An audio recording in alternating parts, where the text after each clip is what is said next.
Happy Wednesday, everybody. Dr. Muse here with Dr. Alm for another clinical coffee chat.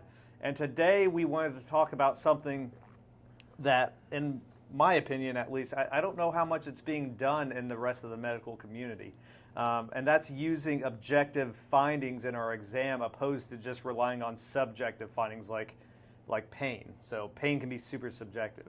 We get a lot of people in the industry will talk about chasing pain.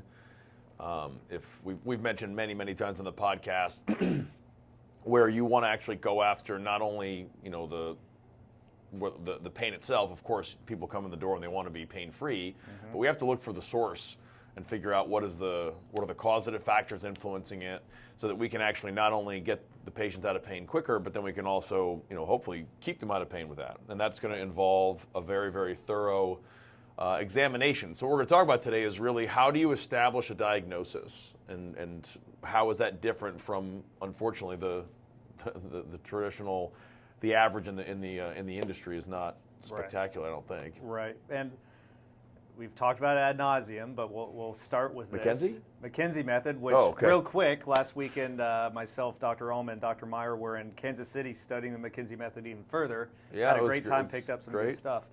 But using techniques... More on that later, maybe? Yeah, using techniques or methods like Mckenzie Method will help us drive a more have more of a objective-driven examination. So if somebody comes in with, let's say, shoulder pain, well, of course we care about the shoulder pain. That's why you're paying to come in here. We want to help you with your pain. But pain is going to be extremely subjective, and we've done some coffee chats on that before, so it's not the most reliable thing. And I think that's what the majority of the healthcare field focuses on, whether it's with, you come in with the shoulder pain, let's take an image of that, which we'll talk about here in a little bit. Okay, there's that structure at play, so we focus on that. Or we're prescribing medication to basically mask the pain. Mainly treating the symptoms itself. Right, treating the symptoms. So symptomology is important, but we also want to know what are the functional baselines or objective baselines. So when you come in here for the first visit, we're going to take you through a number of tests to determine what's our baseline, and then we're going to utilize those throughout the treatment or through care to determine, okay, are we actually making functional changes? Yes, I care about the pain. I will ask you about that, but I also want to know, am I making changes to the function of the system? Well, and it's a way to essentially strengthen the confidence in the diagnosis by basing it on the patient's response. So if you just come in and you say, I have low back pain, and this is kind of what the traditional medical field does. You say, okay, I have low back pain, and then they're probably going to do some sort of imaging in the area. Hopefully they do some kind of physical exam. That may or may not happen, but they're going to do some imaging in the area, and then in most cases they're going to blame it on the most abnormal anatomy in that region. So if it's in the low back, it's likely that it's sort of a disc going on there. Where that kind of falls apart is when when it mostly falls apart is when they look for abnormal anatomy and it's not there. Yeah. And they're just then like, what? I don't know. So then the assumption is kind of like, well, maybe it's kind of in your head. Maybe you've got some psychological trauma associated with it. And while that for sure happens, in the absence of having a good physical exam, you get kind of lost when you don't have really obvious abnormal anatomy in that area. And so what Dr. Muse is talking about here is the importance of not only listening to what the patient's saying. So, in the history process, we're going to, ask them like, well, when did this present? Was there an acute event? Did you just wake up with it? What are the things that bother it? And all these, the character of the pain, the timing of the pain, the intensity of the pain, to figure out like, okay, well, we kind of think this is going on. And then the doctor is going to have an idea. And then we have to go in there and basically test our theory by running the patient through a consistent battery of objective tests like, range of motion, active and passive range of motion. You can do, tenderness, trigger points in the area, orthopedic testing, neurological testing. I mean, the list goes on and on and on, but we want to basically take, the objective findings of the exam and basically couple that with what we heard with the patient's subjective complaint and what they said in their history, and then you come up with the diagnosis from that. Yeah, so let's bring some of those things that he just mentioned into an actual example here. I mentioned the shoulder as an example. So when we have a patient who's coming in with that, we may check things like range of motion, not just in the shoulder, but a lot of these audits we're going to use are going to be distant from the actual area where they may complain of pain. So maybe I'm checking cervical range of motion to see. Maybe. I'm definitely checking. I'm ruling in or out the spine. Yes, I'll check some shoulder range of motion to see where we're at there. I could be checking trigger points. What's the quality of the tissue? Maybe there's some trigger points in the neck and the shoulder blade, in the shoulder itself. The neuro stuff that he mentioned, reflexes. What's the neural tension look like? We've talked about neurodynamics in the past. Maybe I'll use that as an audit. So by the time we begin treatment, we should have a pretty good. Yeah, it's 12. We should have a pretty good list of things that we can come back to recheck how we're doing.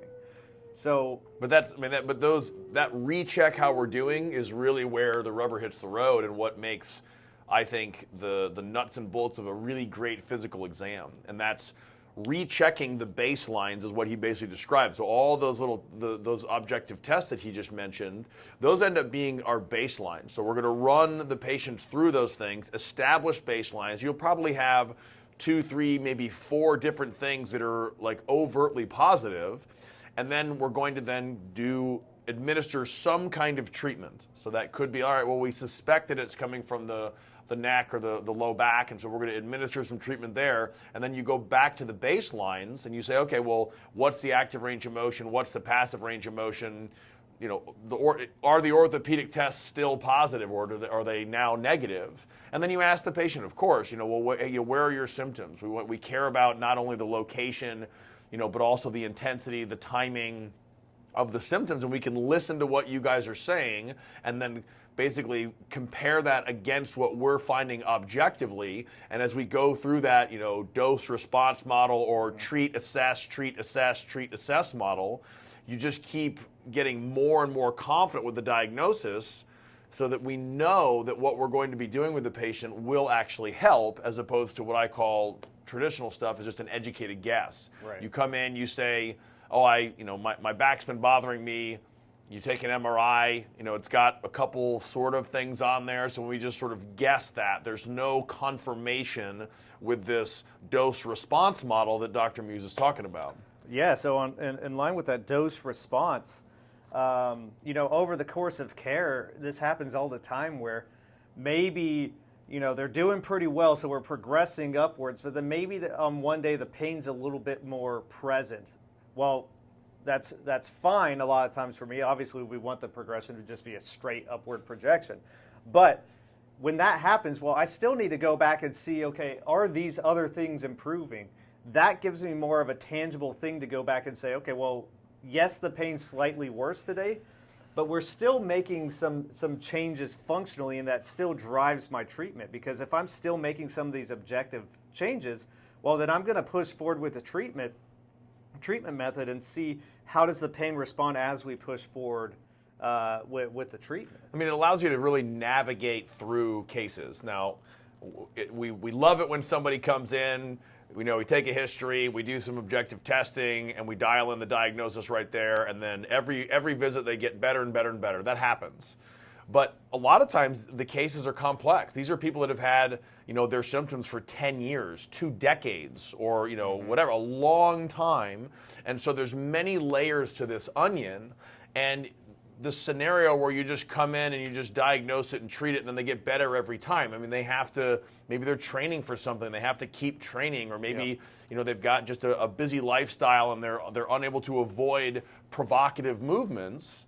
And so you have to be able to navigate through these. And by establishing really, really good baselines and then going back to those baselines every time the patient comes in, it allows the doctor to navigate through what can be difficult waters sometimes to get you guys to where you want to be, which is functioning well and pain-free. Yeah, and the way that we go about this is that, the examination is the treatment and the treatment is the examination. And it's never, I won't say never, we do have cases who come in and it's like a home run case, which it would be amazing if all those were like that, but that's not the reality. But as we go through the treatment plan, this is a fluid thing. The area that I'm addressing may change over the course of a treatment plan. If let's say the shoulder thing, and maybe at first I think it's the neck, and then maybe it ends up not being the neck, and then we can address the shoulder a little bit more, which is what we were learning more about over the weekend. So that's how we differ a lot in terms of our approaches. We're not so concrete in this. You don't come in with shoulder pain, we pull out our shoulder pain packet and say, okay, we're going to do our shoulder pain exercises. No, I have to do an exam, and it's going to be fluid from visit to visit to decide, okay, am I taking it in the right direction, in the right area? Do I need to change this, or do I need to abandon where I'm treating at that time and go to a different area like the shoulder? And that's happening constantly from visit to visit. Yeah, I mean, you're making micro adjustments to the treatment plan. So what he mentioned before with, the shoulder packet or the low back packet, that's kind of like your classic rehab scenario where they're doing what I call condition-specific rehab. It's like, oh, you have a disc injury, or oh, you tore your labrum, oh, you have a rotator cuff tear. Here are your exercises. Well, that is very non-specific to the patient, and you could have 100 rotator cuff tears come into the office, and they might need 100 different treatment plans. So what you want to do is you want to have a patient-specific treatment plan that is based on the examination that we just described. Yeah, and then the last thing that we wanted to talk about was the use of imaging with this stuff. So there is a time and place for it. Oftentimes, just like things like surgery, medication, and imaging, very often those things are sought out very early on in the experience of pain, which if you've caught on to how we do things here, we firmly believe we need to be going about this in the complete opposite way. We need to do a really good examination. We need to try some conservative care. And then that's going to help us know, okay, well, what specifically do we need next? Is this person going to be the type of person that's going to respond to something like a medication?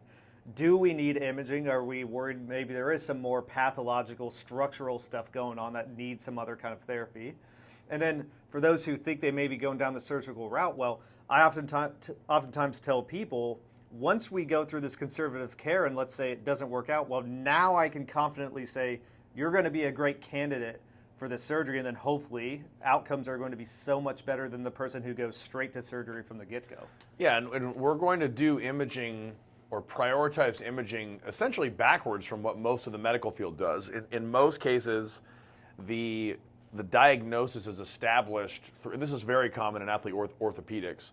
The diagnosis is established, they take a history, and then they may or may not do an exam depending on which surgeon you're going to, and then they get imaging, and based on the subjective complaint and the imaging, then that's the diagnosis. Now that's probably works most of the time. It's an educated guess, but if you slide a very, very thorough objective evaluation in there, a good physical exam, now you sort of eliminate most of the guesswork and you increase your confidence that whatever it is that you think is going on is actually the case. And that is all, again, just to kind of close the loop here, based on a patient-specific dose-response model. Yes. So as always, if you guys have any questions, reach out to us. We'd be more than happy to answer any questions that anybody has. If not, enjoy this beautiful Wednesday. We're in the 60s today. Hopefully that lasts. Upper 60s and 70s, yeah. Yeah. So enjoy your Wednesday, and we will be back next Wednesday with another clinical coffee chat. Have a good one.